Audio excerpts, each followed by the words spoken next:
नमस्कार दोस्तों, मैं मुकुल शर्मा स्वागत करता हूं आपका धुरीना के ऑनलाइन यूट्यूब चैनल पर। आज के सेशन में हम शेयर मार्केट की दूसरी क्लास लेकर आपके सामने उपस्थित हैं। अगर आपने फर्स्ट पार्ट नहीं देखा है तो आप प्लेलिस्ट के अंदर जाइए, वहां पर आपको मेरी फ़ोटो मिलेगी। उसके अंदर केस स्टडी नाम से एक फ़ोल्डर है, वो बना हुआ है। उसके अंदर आपको जाना है case study bye Mukul sir. उसके अंदर शेयर मार्केट का पार्ट 1 जो है वो वहाँ पर दिया गया है और पार्ट 2 है वो हम आज की क्लास में कवर करने की कोशिश करेंगे। ये जो यहाँ पर हम शेयर मार्केट कर रहे हैं ये दोनों प्रकार के लोगों के लिए ज़रूरी है। जो सामान्य रूप से शेयर मार्केट के अंदर कार्य करना चाहते हैं, उसको सीखना चाहते हैं तो किस प्रकार शेयर मार्केट कार्य करता है। इसके अलावा उन लोगों के लिए भी ये है जो जिनकी एग्जाम्स के अंदर इकोनॉमिक्स के पोर्शन के अंदर और आपका शेयर मार्केट नाम से टॉपिक दिया हुआ है, तो दोनों के लिए समान रूप से उपयोगी ये क्लास है वो रहती है। तो शेयर मार्केट है उसका पार्ट 2 हम देखेंगे। इसके पहले पार्ट 2 हुआ था, लगभग 25-30 मिनट का वीडियो है। उसके अंदर हमने जो प्राथमिक बाजार है यानी कि आईपीओ एफपीओ जो है राइट इशू है उसको समझने की हमने वहां पर कोशिश करी थी। आज हम द्वितीयक बाजार यानी कि एक बार शेयर मार्केट के अंदर आ गया उसके बाद में किस प्रकार की जो चीज़ें हैं वो उस रिलेटेड चलती है वो हम देखने की कोशिश करेंगे। तो शेयर मार्केट का पार्ट 2 हम यहाँ पर कवर करने की कोशिश करेंगे। सबसे पहले हम शुरुआत करते हैं द्वितीयक बाजार से। मैंने आपको बताया था कि जब मार्केट में नया नया शेयर आता है तो वो प्राथमिक बाजार बोला जाता है, यानी कि आईपीओ होता है, इनिशियल पब्लिक ऑफरिंग होता है। वैसे ही जब वो मार्केट में शेयर पुराना हो जाता है और लोगों के लिए खरीद फरोख्त के लिए वो मार्केट के अंदर आ जाता है तो द्वितीयक बाजार बोला जाता है उसको। द्वितीयक बाजार में उसकी खरीद फरोख्त होती है। द्वितीयक बाजार में दो प्रकार के निवेशक होते हैं। जो अपन शेयर खरीदते हैं डीमेट अकाउंट के द्वारा, उसमें दो प्रकार के निवेशक होते हैं, दो प्रकार के शेयर खरीदने वाले होते हैं। पहले होते हैं वास्तविक निवेशक, दूसरे होते हैं सट्टेबाज। वास्तविक निवेशक कौन से होते हैं? आपने कुछ लोग देखा होगा जो शेयर मार्केट के अंदर इन्वेस्ट करके और कई सालों तक 5-7 सालों तक उसको संभालते भी नहीं है, यानी कि कंपनी ग्रो करेगी तो अपना पैसा भी ग्रो कर जाएगा। उनका ये विश्वास रहता है कंपनी के ऊपर और अपने इस मत के ऊपर उनका विश्वास रहता है। लेकिन कुछ लोग ऐसे होते हैं जो सट्टेबाज होते हैं। वो करते क्या है कि आज मार्केट के अंदर सुबह पहले देखा कि हाँ ये शेयर है, ये आज 3 रुपए ऊपर बढ़ सकता है, तो आज 10 लाख रुपए के शेयर ले लिए सुबह सुबह। फिर 3 बजे जब वो शेयर 3 रुपए बढ़ा तो 10 लाख रुपए के शेयर वापस बेच दिए और एक दिन के अंदर 10-15 हज़ार रुपए उस शेयर से निकाल लिए। ये होते हैं सट्टेबाज। तो यहाँ पर अपने पास में वास्तविक निवेशक वो होते हैं जो दीर्घ काल के लिए निवेश करते हैं, ठीक है, और ये लाभांश से धन कमाते हैं, लाभ होता है उसके अंश से धन कमाते हैं। दूसरे होते हैं सट्टेबाज, ये अल्पकाल के लिए निवेश करते हैं। एक दिन हो गया, एक महीना हो गया, एक साल हो गया, इसको भी अपन यहाँ पर एक साल से कम का समय सट्टेबाज ही कहलाता है, ठीक है। तथा शेयर कीमतों में आने वाले उतार चढ़ाव से धन कमाते हैं। अगर पैसे कम हो रहे हैं तो वो उसको सेल कर देंगे, अगर पैसे ज़्यादा हो रहे हैं तो सेल करके वैसे कमा लेंगे। तो दोनों प्रकार से पैसे कमाते हैं। एक अपने पास में बियर होते हैं और एक अपने पास में बुल होते हैं। तेजड़ी होते हैं, मंदड़ी होते हैं। तेजड़ी चाहते हैं कि मार्केट वो हमेशा ऊपर तक जाए। वो क्या करते हैं, जब कोई एक शेयर मार्केट के अंदर आता है तो उस शेयर को बहुत सारी मात्रा के अंदर खरीद लेते हैं। बहुत सारी मात्रा के अंदर खरीदने के बाद में जब वो शेयर बहुत ज़्यादा ऊपर चला जाता है, जब भी किसी शेयर की कीमत बढ़ती है, जब उसको बहुत सारे शेयर खरीदे जाते हैं तो उस शेयर की कीमत बढ़ती है, मार्केट के अंदर उस शेयर का नाम आता है। फिर उस शेयर की कीमत बढ़ती है तो अधिक पैसों में उस शेयर को बेच के बाहर निकल जाते हैं और अपना जो धन है वो लेकर निकल जाते हैं। इसी प्रकार मंदड़िए चाहते हैं कि शेयर है उसका प्राइस नीचे आए, क्योंकि जब हाई रहता है तब तो वो सेल कर देते हैं और जब लो आता है तो शेयर को खरीद लेते हैं, तो उनके फायदा है वो इस प्रकार हो जाता है। दो प्रकार के निवेशक होते हैं, तेजड़ी और मंदड़िए, किसके अंदर? सट्टेबाज के अंदर। अगली चीज हम देखना चाहें तो मैंने आपको पहली क्लास के अंदर बताया था सेबी नाम से एक संस्था होती है। अगर आप हमारी करंट अफेयर्स की क्लास देखते हो, सुबह 10 बजे रोज होती है, तो वहां पर भी आपको सेबी के बारे में मैंने आपको अच्छे से बताया है। सेबी है क्या? तो द्वितीयक बाजार जो है अपना शेयर बाजार जो है इसकी नियामक संस्था है, यानी कि इसको कंट्रोल करने का कार्य है वो कौन करता है? सेबी करता है। इसकी फुल फॉर्म है securities and exchange board of India. क्या नाम है? Securities and exchange board of India. इसकी स्थापना हुई थी 1988 में, ठीक है। ये एग्जाम के लिए इंपॉर्टेंट है, 1988 अपने को याद रखना है। इसका हेडक्वार्टर है वो मुंबई के अंदर है। इसका हेडक्वार्टर है वो मुंबई के अंदर है। 1992 में सेबी के अधिनियम है वो पारित किए गए। कब किए गए? 1992 में। इसका प्रमुख है वो अध्यक्ष कहलाता है। वर्तमान में इसका अध्यक्ष कौन है ये अपने को याद रखना है, तुहिन कांता पांडे। क्या नाम है? तुहिन कांता पांडे है। इनका कार्यकाल 3 वर्ष का होता है। इसके अलावा इनकी नियुक्ति भारत सरकार द्वारा की जाती है। सारे ही पॉइंट है वो अपने को ध्यान रखने जरूरी है। ये सेबी के बारे में हम चर्चा कर रहे हैं जो कि शेयर मार्केट की नियामक संस्था है। ये बात यहाँ पर लिखी गई है कि यह पूंजी बाजार की नियामक संस्था है। भारत में पूंजी बाजार को विकसित करना इसकी मुख्य जिम्मेदारी है। भारत में पूंजी बाजार को विकसित करना किसकी जिम्मेदारी है? सेबी की है, क्योंकि ये नियामक संस्था है इसकी। पूंजी बाजार में कार्य करने वाली विभिन्न संस्थाओं का पंजीकरण सेबी के द्वारा ही किया जाता है। मान लीजिए आप ब्रोकर हो, आप डीमेट अकाउंट बना रही हैं, फिर आप स्टॉक एक्सचेंज कर रहे हो, म्यूचुअल फंड है, डिपोजिटरी इंस्टीट्यूशन है, क्रेडिट रेटिंग एजेंसी, जितनी भी प्रकार की एजेंसी है उनको अगर लाइसेंस किसी से से लेना पड़ेगा, तो वो किस से लेना पड़ेगा? सेबी से लेना पड़ेगा। इनको कंट्रोल कौन करता है? अपना सेबी करता है। अगली बात यहाँ पर लिखी गई है, छोटे निवेशकों के हितों की रक्षा करना और शेयर बाजार में होने वाली धोखाधड़ी को रोकना है, वो भी सेबी का मेन कार्य है। क्या काम है? निवेशकों के हितों की रक्षा करना। कोई आदमी निवेश कर रहा है तो उसके साथ में किसी भी प्रकार की धोखाधड़ी नहीं हो जाए, उसको उससे बचाने के लिए। और कौन अपने पास में सामने बैठा है? सेबी बैठा है सबसे पहले। इनसाइडर ट्रेडिंग को रोकना, यदि कंपनी के अंदर का ही कोई व्यक्ति शेयर को खरीद और बिक्री करता है तो इनसाइडर ट्रेडिंग कहलाती है। अब आप एक चीज सोचिए कि मैंने कोई कंपनी बनाई पार्ले पी नाम से, उसके जो बिस्किट है वो मैं खराब क्वालिटी के बना रहा हूँ, तो मेरे को ये पता चल जाएगा, मतलब मेरा जो एम्प्लॉई है मान लीजिए कंपनी के अंदर, उसको ये पता चल जाएगी कि ये जो शेयर है ये तो भाई डाउन जाएंगे क्योंकि इसकी क्वालिटी है वो खराब होती जा रही है, जो माल है बिस्किट का उसकी क्वालिटी खराब होती जा रही है। तो वो ये खबर से इसका फायदा उठा सकता है। अगर उसने पहले से शेयर ले रखे हैं तो उसको पहले ही बेच देगा वो हाई कीमत पर। अगर मैं बिस्किट की क्वालिटी अच्छी कर रहा हूँ तो उसको पता है कि शेयर ऊपर जाने के चांसेस रहेंगे, किसी प्रकार की डील हुई है मेरी, तो वो क्या करेगा? वो शेयर है वो बहुत ज़्यादा खरीद लेगा उसी टाइम पर। उसके बाद में जब कीमत बढ़ेगी तो उनको बेच देगा। तो ये इनसाइडर जो लोग होते हैं वो खबर निकाल कर लाते हैं, इनसाइडर ट्रेडिंग। एक वेब सीरीज आपने देखी होगी, 1993 में एक स्कैम हुआ था, स्कैम 1993, और वो जो स्कैम था उसके ऊपर मतलब फिल्म बनी हुई है। उस फिल्म को आप देखना, बहुत अच्छे से आपको शेयर मार्केट किस प्रकार कार्य करता है वो समझ में आएगा। वहां से आपको इनसाइडर के बारे में पता चलेगा कि इनसाइडर किस प्रकार से एक शेयर की कीमतों के अंदर उछाल कर सकता है। पूरा हाथ है वो इसका, पूरा कंट्रोल है वो इसके हाथ में रहता है। अगली जो दो हम संस्थान देखने वाले हैं, बीएसई और एनएसई, जो कि बॉम्बे स्टॉक एक्सचेंज, और एनएसई है national stock exchange. Stock exchange के लिए अगर शेयर मार्केट के अंदर द्वितीयक बाजार के अंदर शेयर आ गया तो उसके बाद में उसकी खरीद फरोख्त है, उसको कंट्रोल करना, उसको संभालना है, वो सब कौन करेगा? बीएसई और एनएसई करेंगे। बीएसई वो सबसे पुराना अपना संस्थान है, एशिया का सबसे पुराना स्टॉक एक्सचेंज है। इसकी स्थापना हुई थी 1875 के अंदर, यानी कि कांग्रेस की स्थापना से भी पहले इसकी स्थापना हो गई। कांग्रेस की 1885 में हुई थी, तो 1875 के अंदर बीएसई की स्थापना हुई थी। बॉम्बे स्टॉक एक्सचेंज है, मुंबई के अंदर है। यह एशिया का सबसे पुराना स्टॉक एक्सचेंज है। यह पूंजी बाजार और टर्नओवर के आधार पर भारत का दूसरा सबसे बड़ा स्टॉक एक्सचेंज है। ठीक है, बाजार की पूंजी है वो क्या होती है मैंने आपको बताया था, कितने शेयर हैं टोटल और एक शेयर की कीमत कितने हैं, इनको गुणा कर दीजिए। टोटल जो मार्केट कैपिटल है वो वहां पर आपके सामने निकल कर आ जाएगी। करंट अफेयर्स की क्लास होती है सुबह, उसके अंदर मैंने आपको ये चीज समझाई थी कि मार्केट कैपिटल है वो क्या होती है। उसके अंदर हाल ही में भारत की रैंक है वो क्या रही है, ये भी मैंने आपको वहां पर करंट अफेयर्स की क्लास के अंदर अच्छे से समझा रखा है। यह रिटेल इन्वेस्टर के बीच अधिक प्रचलित है, इसलिए इसमें लेन देन की संख्या है वो अधिक होती है। रिटेल और होलसेल आप समझते होंगे, होलसेल माने कि थोक में बहुत सारी चीज खरीद लेना। रिटेल ये होता है कि आज मान लीजिए जो बीएसई है उसके अंदर इंडिया है, इंडिया के अंदर 10 करोड़ लोग हैं, वो रोज का एक शेयर खरीद सकते हैं, रोज के शेयर बेच सकते हैं। ठीक है, जिन लोगों के पास में डीमैट अकाउंट है वो कितने भी शेयर रोज के खरीद सकते हैं, कितने भी शेयर रोज के बेच सकते हैं, कोई सा भी शेयर खरीद सकते हैं, कोई सा भी शेयर बेच सकते हैं जो द्वितीयक बाजार के अंदर है। तो ये होते हैं रिटेल वाले। इसमें रिटेल इन्वेस्टर है वो ज्यादा है, थोक वाले कम है। इसका मुख्य सूचकांक सेंसेक्स है, यानी कि बीएसई है, इसकी जो बीएसई की रेटिंग है वो ऊपर जा रही है नीचे जा रही है। बीएसई का जो स्टॉक है वो ऊपर जा रहा है नीचे जा रहा है, मतलब मार्केट पूरा ऊपर जा रहा है नीचे जा रहा है। ये चीज कौन बताता है? इसका सूचकांक बताता है जिसका नाम है सेंसेक्स। ये बीएसई का सूचकांक है, जो कि बीएसई में सूचीबद्ध 30 बड़ी कंपनियों के शेयर है, उनकी कीमतों के औसत उतार चढ़ाव को दर्शाता है। बीएसई के अंदर बहुत सारी कंपनी लिस्टेड है जिनके शेयर बाजार में शेयर बिकते हैं। तो ये क्या करते हैं, उनमें से टॉप जो 30 कंपनियां हैं वो उठा ली इन्होंने, और उनके अंदर देखते हैं कि ये टोटल इनका जो सम किया तो वो बढ़ रहा है या फिर डाउन जा रहा है, वो निकाला जाता है सेंसेक्स। सेंसेक्स एक मार्केट का आइडिया लगता है कि भारत का जो मार्केट है वो ऊपर जा रहा है या फिर नीचे जा रहा है। ये किससे पता चलता है? सेंसेक्स से, क्योंकि इसके अंदर टॉप जो 30 कंपनियां हैं वो इसके अंदर ली जाती है। इसके और सूचकांक भी है, कौन कौन से सूचकांक है? बीएसई 100 है, बीएसई 200 है, इसके अलावा बैंकेक्स है। ठीक है, अगला हम देखते हैं national stock exchange NSE. NSE जो है इसकी स्थापना 1992 में हुई है, अभी कुछ ही वर्ष हुए हैं इसको, जुम्मा 35-40 वर्ष हुए हैं। मुख्यालय है इसका वो मुंबई के अंदर है, मुख्यालय इसका मुंबई के अंदर है। यह बाजार पूंजी और टर्नओवर के आधार पर सबसे बड़ा स्टॉक मार्केट है। सबसे बड़ा स्टॉक मार्केट बीएसई ना होकर एनएसई है, ये हमें ध्यान रखना है। नेशनल स्टॉक एक्सचेंज है वो बीएसई से भी बड़ा है। हालांकि रिटेल इन्वेस्टर वो सबसे ज्यादा बीएसई के अंदर है, यानी कि हम जो करते हैं खरीद फरोख्त वो बीएसई के अंदर ही करते हैं, अपन रिटेल वाले हैं। यह संस्थागत निवेशकों के बीच में अधिक प्रचलित है, यानी कि बड़े बड़े संस्थान हैं वो शेयर खरीदते हैं तो वो कहां पर लिए जाते हैं? एनएसई के अंदर लिए जाते हैं।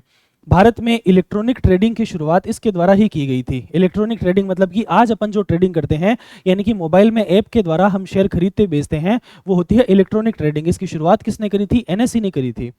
अगला हम देखते हैं, इसका प्रमुख सूचकांक है निफ्टी 50। जिस प्रकार सेंसेक्स है उसमें टॉप 30 कंपनियां ली गई थी बीएसई की, उसी प्रकार टॉप 50 जो कंपनियां ली जाती है निफ्टी 50 के अंदर, और उनको देखा जाता है कि इनकी कीमत बढ़ रही है या फिर कम हो रही है। अगर उनकी कीमत बढ़ रही है तो पूरा मार्केट भी बढ़ रहा है, उनकी कीमत कम हो रही है तो पूरा मार्केट भी कम हो रहा है। ये इसका अंदाजा लगाया जाता है निफ्टी 50 के द्वारा। निफ्टी 50 एक सूचकांक है। अगला हम देखते हैं कि इसके और भी अन्य सूचकांक है, जूनियर निफ्टी, इसके अलावा बैंक निफ्टी और निफ्टी 500। निफ्टी 500 में 500 कंपनियां ली जाती है, बैंक निफ्टी में टॉप के 12 बैंक लिए जाते हैं। इसके अलावा जूनियर निफ्टी में 51 और 51 नंबर से जो 100 नंबर पे कंपनियां हैं वो ली जाती है। निफ्टी 50 में टॉप 50 कंपनियां ली जाती है। यह एनएसई में सूचीबद्ध 50 बड़ी कंपनियों के शेयर कीमतों को की औसत उतार चढ़ाव को दर्शाता है। अगला हम देखते हैं ट्रेडिंग क्या होता है। अगला हम देखते हैं ट्रेडिंग क्या होता है। कुछ टर्म्स अपने सामने आएगी बहुत सारी, इसको हमने हमारे लिए समझना बहुत ज़्यादा जरूरी है। शेयर बाजार में शेयर की खरीद और बिक्री को ट्रेडिंग कहते हैं। जो हम खरीदते और बेचते हैं उसको ही ट्रेडिंग कहते हैं। स्पॉट ट्रेडिंग क्या होती है, जिस समय सौदा किया जाता है उसी समय इसको पूरा भी किया जाता है। इस पर T+1 का नियम लगता है, यानी कि हमने सौदा किया उसके बाद में अगला दिन जो है उसको सौदा ये कंप्लीट हो जाएगा। ऐसा हम जो शेयर खरीदते हैं वो यही होता है, यानी कि हम तुरंत जो पैसे हैं वो देते हैं, अपने खाते में शेयर आ जाते हैं। दूसरा अपने पास में था फ्यूचर ट्रेडिंग, यानी कि ये भविष्य के लिए सौदे होते हैं जिन्हें एक निश्चित तारीख पर पूरा किया जाता है। इसके लिए खरीदार को टोकन राशि खरीदनी पड़ती है। मान लीजिए कि किसी ने टोकन राशि है वो निकाल दी शेयर कंपनी ने, तो पहले तो हम उसका टोकन खरीदें। टोकन खरीदने के बाद में हम जो शेयर मिलेगा क्या वो हमें मिलेगा या नहीं मिलेगा ये नहीं पता है। उसके बाद में मान लीजिए कि हमने शेयर खरीद लिया, वो हम डिसाइड करेंगे कि टोकन लेने के बाद में हम शेयर खरीद पाएंगे या नहीं खरीद पाएंगे। तो हमने शेयर खरीद लिया, शेयर खरीदने के बाद में और वो जो टोकन राशि है वो भी अपने को वापस मिल जाएगी। लेकिन अगर आपने टोकन ले लिया है, टोकन राशि दे दी है, फिर आपने शेयर नहीं खरीदे हैं तो आपको टोकन राशि वो वापस नहीं मिलेगी। ये किसके अंदर होता है, फ्यूचर ट्रेडिंग के अंदर होता है। यानी कि अपने को फ्यूचर में ट्रेडिंग करनी है, उसके लिए ये चीज़ है वो अपने को पहले बताई जा रही है। ठीक है, फ्यूचर ऑप्शन क्या होता है, खरीदार को ये विकल्प दिया जाता है कि वह सौदे को रद्द भी कर सकता है परंतु टोकन राशि नहीं लौटाई जाएगी। मैंने आपको बताया कि अगर हम शेयर नहीं खरीदेंगे तो टोकन राशि अपने को वापस नहीं मिलेगी, लेकिन अगर हम शेयर खरीदते हैं तो अपने को टोकन राशि वो मिल जाती है, उसके अंदर ऐड हो जाती है। किसके अंदर, शेयर के अंदर। ये अपने को समझ में आ गया ट्रेडिंग क्या होती है। उसके बाद है शॉर्ट सेलिंग, यानी कि शॉर्ट सेलर के पास में शुरुआत में कोई शेयर नहीं होता। शॉर्ट सेलर एक व्यक्ति है, उसके पास में शुरुआत में कोई शेयर नहीं होता। वो क्या करता है, ब्रोकर के पास में जाता है जिसके पास में बहुत सारे शेयर पड़े हैं, उससे कुछ शेयर है वो उधार ले लेता है। शेयर उसने उधार लीजिए, मान लीजिए कि 1 लाख शेयर उधार ले लिए। 1 लाख शेयर उधार लेने के बाद में उनको मार्केट के अंदर शेयर की आपूर्ति है वो बढ़ जाती है। उन शेयर को बेचता है वो मार्केट के अंदर। पहले तो शेयर उधार ले लेता है ब्रोकर से, उसके बाद में उनको बाजार के अंदर बेचता है, जिसके कारण शेयर की आपूर्ति बढ़ जाती है और कीमत गिरने लगती है। ऐसा क्यों होता है मार्केट के अंदर, यही होता है शेयर मार्केट के अंदर कि जो शेयर सबसे ज्यादा लोग खरीद रहे हैं, जिस शेयर को ज़्यादा लोग खरीद रहे हैं उसकी कीमत बढ़ेगी, और जिस शेयर को ज़्यादा लोग बेच रहे हैं उसकी कीमत कम होगी। क्योंकि बेच रहे हैं उसमें लोगों का इंटरेस्ट नहीं है तो उसकी कीमत कम होती जाएगी। अब ये क्या करता है, शॉर्ट सेलर क्या करता है, ब्रोकर से इसने शेयर ले लिए, मेरे पास में शेयर पड़े हैं, मैं इन शेयर को बेच दूंगा। बहुत सारे शेयर बेच दिए मैंने, 1 बेचा, 2 बेचा, 1 लाख बेचे, 5 लाख बेचे, मैंने बहुत सारे शेयर है वो बेच दिए।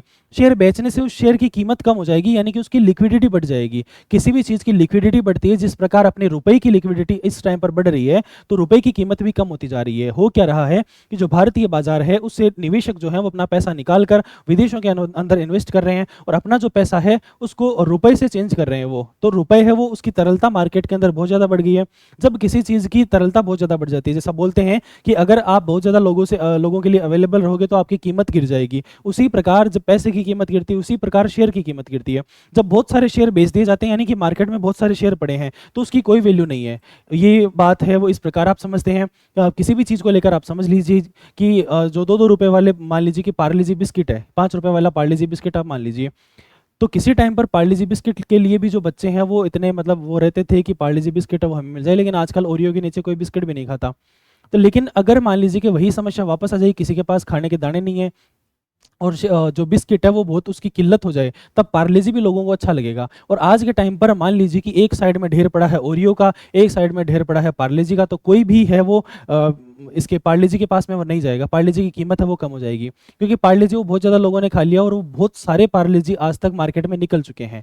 ठीक है, जो चीज़ मार्केट में ज़्यादा रहती है उसकी कीमत कम हो जाती है। वैसे ही यहाँ पर शेयर जो यहाँ पर उधार लिए थे ब्रोकर से, उसको मार्केट में बेचा जाता है, बेचने से उसकी कीमत कम होती है। कीमत कम होती है तो उन शेयर्स को खरीद लिया जाता है। ठीक है, कभी ना कभी तो शेयर बढ़ेंगे ही, तब उनको खरीद लिया जाता है। और उधार जो कंपनी से लिया था, जो ब्रोकर से उधार लिया था, वो वापस से उसको लौटा दिए जाते हैं। ब्रोकर को तो शेयर ही लौटाए जाएंगे, ना कि ब्रोकर को उसकी कीमत का कुछ होगा कि ये जो कीमत है ये कम ज़्यादा हो गई।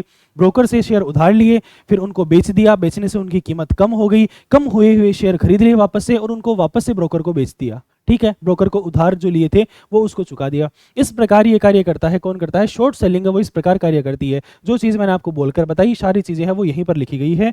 शेयर उधार लिए जाते हैं, बाजार में बेचे जाते हैं, फिर इसकी कीमत गिर जाती है। पर कीमत गिरे हुए शेयर होते हैं उनको खरीदा जाता है, ब्रोकर को वापस से लौटा दिया जाता है, और जो बीच में प्रॉफिट निकला वो अपने पास में रख लिया जाता है और अपनी कमाई कर ली जाती है। अगली टर्म हम देखते हैं आर्बिट्रेज क्या होता है। एक ही कंपनी के शेयर अलग अलग शेयर बाजार में खरीदे और बेचे जाते हैं। यानी कि बीएससी है, वहां पर मान लीजिए कि सुजलॉन एनर्जी का एक शेयर है जो 50 रुपए है, ठीक है, और एनएससी के अंदर वो शेयर है वो 60 रुपए का है। तो मैं क्या करूंगा, 50 रुपए वाला जो शेयर है बीएससी वाला, वो 50 रुपए का जो सुजलॉन शेयर है वो मैंने यहाँ से बहुत सारे खरीद लिए और उसको उसके अंदर बेच दिए 60 रुपए के अंदर। तो 10 रुपए का एक शेयर के ऊपर मेरे को प्रॉफिट मिल जाएगा। हालांकि इतना ज़्यादा फर्क नहीं होता, इतना ज़्यादा मार्जिन नहीं होता, लेकिन 1 रुपए का मार्जिन हो वो भी शेयर मार्केट के अंदर बहुत ज़्यादा बड़ा होता है। लोग करोड़ों में ट्रेडिंग है वो करते हैं।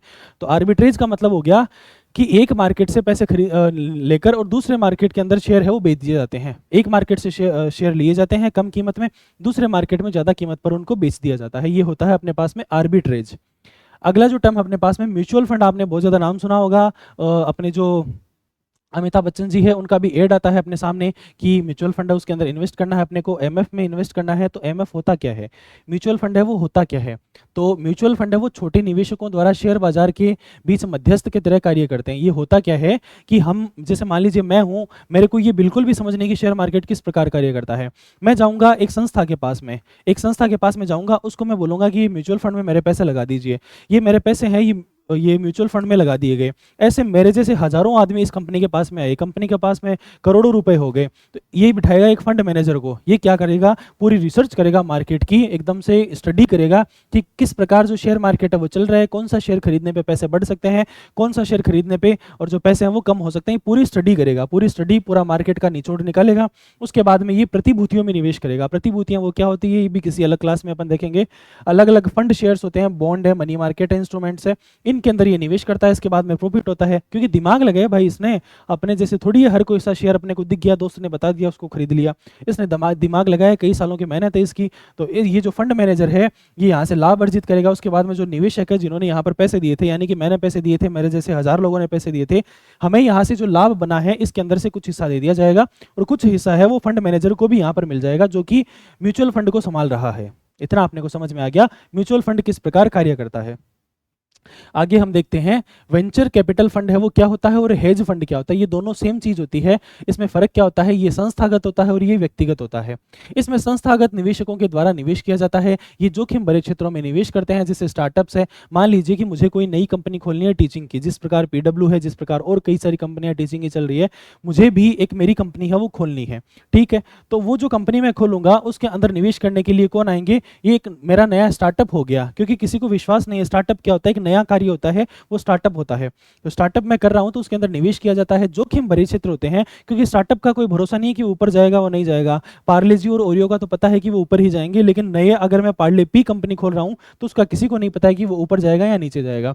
इन्हें फंड मैनेजर के द्वारा संचालित किया जाता है, जो कि बाजार के विशेषज्ञ होते हैं। ये लाभ की रणनीति सुनिश्चित करने के बाद ही निवेश करते हैं। सेम टू सेम प्रोसेस इसके अंदर होता है। इसके अंदर व्यक्तिगत निवेशक होता है, यहाँ पर ये संस्थागत निवेशक होते हैं। मेरी एक संस्था है जो पार्ले पी कंपनी है, उसको पैसे कमाने हैं तो मैं कंपनी के नाम से फंड मैनेजर के पास में जाऊंगा, वो इन्वेस्ट करेगा, पैसे कमाएगा, मुझे पैसे कमा के देगा।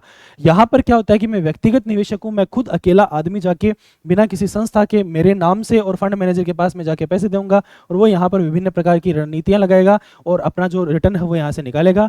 थोड़े पैसे मुझे देगा, थोड़े पैसे खुद लेगा। ठीक है, ये अपने को समझ में आ गया। हेज फंड क्या होता है, वेंचर कैपिटल फंड है वो क्या होता है। अगला हम देखते हैं एंजल इन्वेस्टर।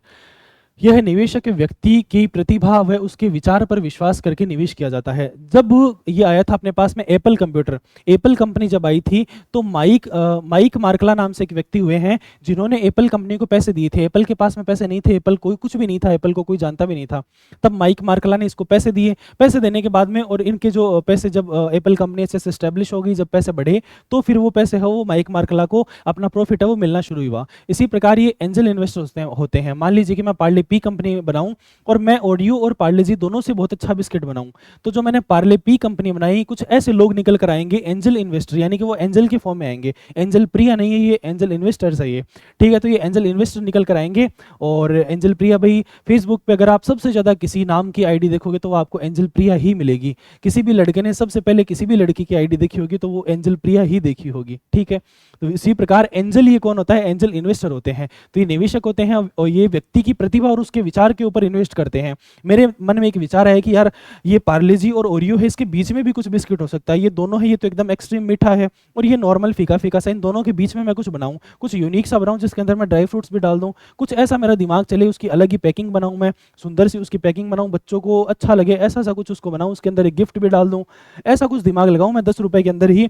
तो यहाँ पर कोई एक व्यक्ति निकल कर आएगा, मेरे पास में पैसा एक भी नहीं है, मेरे पास सिर्फ और सिर्फ विचार है, मैं ऐसा कर सकता हूँ, मेरे पास पैसा नहीं है। तो एक एंजल इन्वेस्टर निकल कर आएगा, वो मेरे ऊपर पैसा लगाएगा, मेरे ऊपर दाव खेलेगा।